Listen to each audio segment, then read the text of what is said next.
चलिए, समांतर चतुर्भुज ABCD का विकर्ण AC को समद्विभाजित करता है, दर्शाइए कि। ठीक है, जो दर्शाना है आपको लिखा हुआ, लेकिन समांतर चतुर्भुज ABCD है तो इसकी जितनी चीज़ें आपको पता है वो लिख लें। तो दिया है हमें बेटा कि समांतर चतुर्भुज ABCD है। जब समांतर चतुर्भुज आपके पास ABCD है तो आपको ये पता होना चाहिए कि AB समांतर DC है और AB अपोजिट साइड बराबर होती हैं तो AB बराबर DC है। ठीक है, दूसरी चीज़ें आपको ये पता होनी चाहिए कि BC समांतर DA है और BC बराबर DA है। ये चीज़ें आपको पता होनी चाहिए क्योंकि ये समांतर चतुर्भुज है। ठीक है, BCD इक्वेशन 1 दे देते हैं इसको और इसको दे देते हैं इक्वेशन। तो इतनी चीज़ें आपको पता है। अब पहला वाला हम सॉल्व करते हैं। हमें ये पता है और क्या पता है, सॉल्व एक और चीज़ हमें पता है कि एंगल AC एंगल A को समद्विभाजित करती है। मतलब अगर मैं इस एंगल को 1 नाम दे दूँ, इसको 2 नाम दे दूँ, तो ये दोनों आपस में बराबर हैं। एंगल 1 बराबर एंगल 2 क्यों है? क्योंकि AC एंगल A को समद्विभाजित कर रही है, समद्विभाजित करती है। दोनों एंगल आपस में बराबर हैं बेटा। ठीक है, तो इधर वाले के लिए भी प्रूफ करना है तो हम 3 4 दे देते हैं बेटा, इसको 3 इसको 4। ठीक है, फिर हम प्रूफ करेंगे। तो हमें इतनी चीज़ें पता है। अब पहला क्वेश्चन बोलता है कि एंगल C को भी समद्विभाजित कराना है आपको। तो बेटा एक काम कर सकते हैं हम, यहाँ पे क्या कर सकते हैं, एंगल 1 बराबर एंगल 3 क्यों होगा? एकांतर कोण। अब एकांतर कोण कैसे बना? Z बन रहा है, देखें यहाँ से चालू करेंगे ये और ये एक Z फॉर्म हुआ। ठीक है, और जब भी Z फॉर्म होता है लाइन समांतर है, आपको पता है कि AD समांतर BC है, तो ये कोण आपस में बराबर होंगे। इसको देंगे बेटा समीकरण नंबर 3।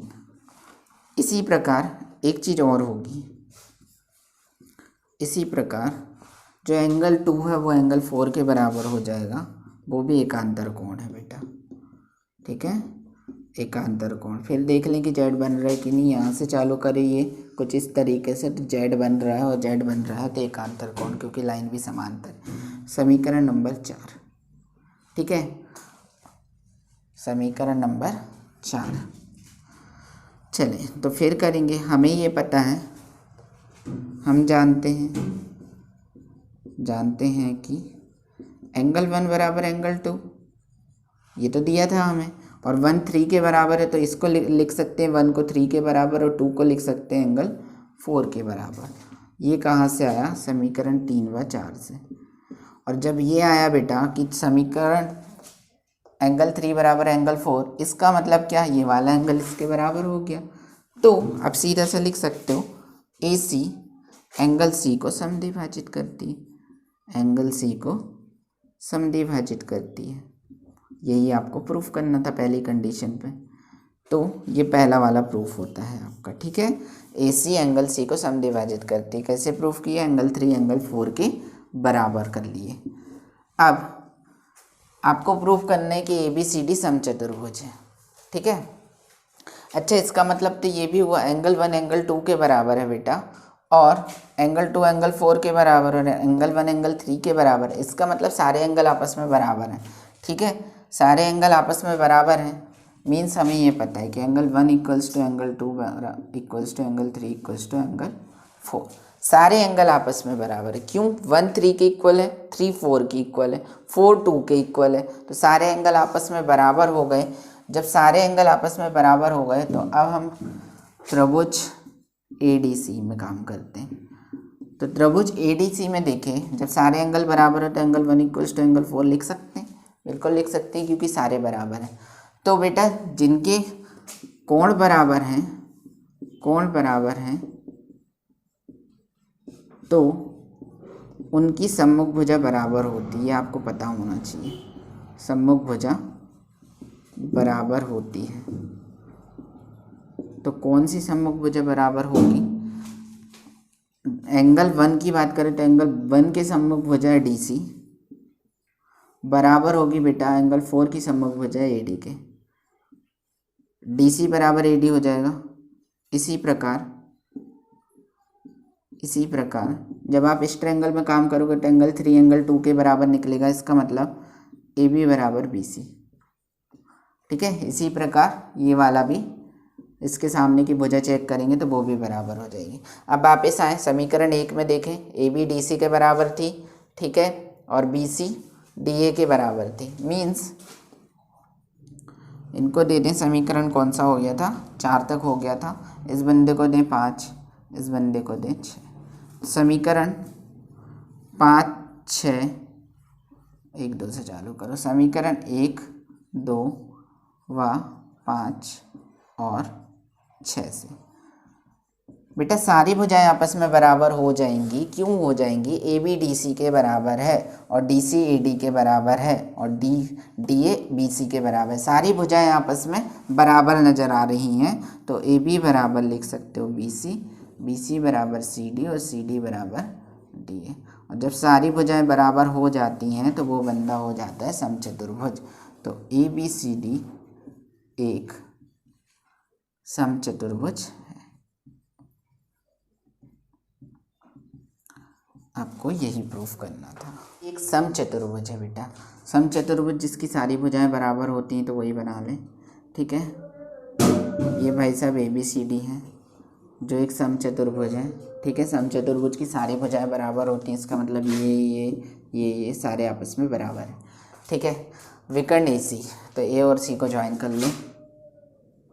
अभी इतने में ही काम करेंगे। विकर्ण AC कोणों A और C दोनों को समद्विभाजित करता है तथा विकर्ण BD कोण V और D को समद्विभाजित करता है।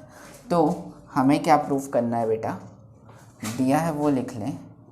दिया है ABCD एक समचतुर्भुज है, और जब ABCD आपका समचतुर्भुज है तो आपको ये चीज़ें पता होनी चाहिए कि AB बराबर BC बराबर CD और बराबर DA। आपस में सारी भुजाएं बराबर है। अच्छा, जब भुजाएं बराबर हैं तो हम कुछ काम कर पाएंगे। ट्रायंगल ले लेते हैं हम, हमें प्रूफ जो भी करना है, क्या प्रूफ करना है कि ये वाला एंगल जो है वो इसके बराबर प्रूफ कर लेंगे। एंगल के नाम दे देते हैं बेटा, ज़्यादा बेटर होगा। एंगल 1, एंगल 2, एंगल 3, एंगल 4, हमने ऐसा कुछ नाम दे दिया है। ठीक है, तो अगर हम एंगल 1 को एंगल 2 के बराबर कर देते हैं, मतलब एंगल AC एंगल A को समद्विभाजित करता है, इतना हम बता पाएंगे।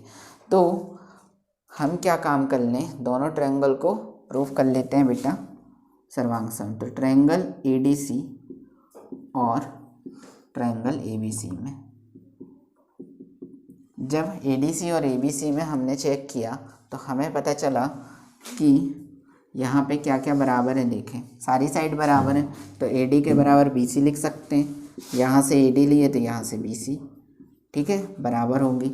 यहाँ से अगर हमने ले लिया DC इस ट्रायंगल से, तो इस ट्रायंगल से हमको लेना पड़ेगा उसके सामने की साइड AB, और इसके बाद AC बराबर AC उभयनिष्ठ है।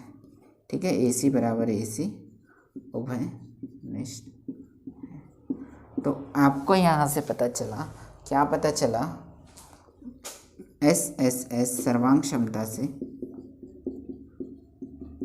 जो आपका ट्रायंगल है, ट्रायंगल कौन सा? ट्रायंगल ADC सर्वांग सम है ट्रायंगल ABC के। और जब ये सर्वांग सम है तो कुछ एंगल्स बराबर होंगे, तो हम लिख सकते हैं एंगल 1 एंगल 2 के बराबर। इट मीन्स एंगल 1, यहाँ से अगर एंगल 2 लेंगे इस ट्रायंगल से, क्योंकि ADC में एंगल 2 आ रहा है, ये बराबर हो जाएगा बेटा एंगल 1 के। ये कहाँ से आएगा? बाय CPCT से। और इसी प्रकार एक चीज़ और कर सकते हो, एंगल 3 को एंगल 4 के बराबर ले सकते हो। ठीक है, एंगल 4 को एंगल 3 के बराबर ले सकते हो। ये भी कहाँ से आएगा? बाय CPCT से। और हमें कुछ ऐसे ही प्रूफ करना था कि एंगल 1 एंगल 2 के बराबर हो जाए। इसका मतलब AC एंगल A को, और हमने तो ये भी प्रूफ कर लिया है, और एंगल C दोनों को समद्विभाजित करती है, दोनों को समद्विभाजित करती है। ठीक है, क्योंकि एंगल 2 एंगल 1 के बराबर और एंगल 4 एंगल 3 के बराबर, जब ये एंगल आपस में बराबर है तो ये होती समद्विभाजित करती। तो बेटा फिर से आपको एक चीज़ करना है कि बी डी विकर्ण बनाना है। इस बार ये वाले विकर्ण पे ध्यान नहीं देते हैं हम, ये वाला विकर्ण हटा देंगे थोड़ी देर के लिए और यहाँ से विकर्ण ड्रॉ करेंगे कुछ इस तरीके से बी डी। ठीक है, अब एंगल का नाम दे दें फिर से। जब 1 × वहाँ पे दे दिए थे आपने तो यहाँ पे वो डायग्राम बने रहने देंगे, ठीक है, लेकिन हम सॉल्व करने के लिए, आसान बनाने के लिए कर लेते हैं, इसको 5, 6, 7, 8 नाम दे देते हैं। ठीक है, अब फिर से 2 ट्रायंगल उठाएंगे। इस बार ट्रायंगल उठाएंगे ए बी डी और दूसरा ट्रायंगल उठाएंगे बी सी डी।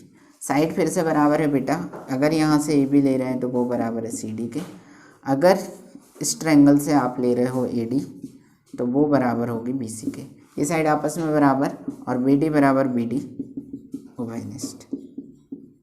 ठीक है, तो फिर से आप यहाँ पे लगा पाओगे ट्रिपल एस सर्वांग समता से जो ट्रायंगल है ए बी डी वो सर्वांगसम हो जाएगा ट्रायंगल बी सी डी के। और जब ये बंदे आपके सर्वांगसम हो जाएंगे तो आप फिर से लिख सकते हो कि एंगल 5 = एंगल 6, ऐसे ही एंगल 7 = एंगल 8 और 5, 6 के इक्वल हो गया। इसका मतलब बी डी एंगल बी और एंगल डी दोनों को समद्विभाजित करता है या दोनों को समद्विभाजित करता है। और यही कुछ आपको पता करना था, तो यही आपको प्रूफ करना था। अब आप हैंस प्रूफ लेते हैं।